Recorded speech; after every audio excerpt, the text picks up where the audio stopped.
મારું સપનું છે અહીંયા દ્વારકા જવાનું. હે દ્વારિકાધીશ, મારી બીજી ઈચ્છાઓ પૂરી કર કે નો કર, મારા આ ભરોહાની લાજ રાખી દેજે મારા બાપ.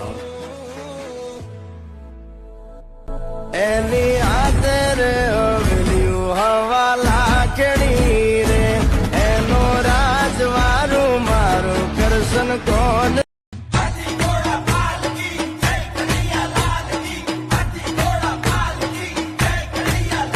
એ દ્વારિકામાં બેટા કામણગારા, યશોદાજીના પ્યારા, માખણ ચોર નંદ ગોપાલા, માખણ ચોર નંદ ગોપાલા. એ મોર પીછ લાગે જેને વાલા, લાગે રૂડા રૂપા.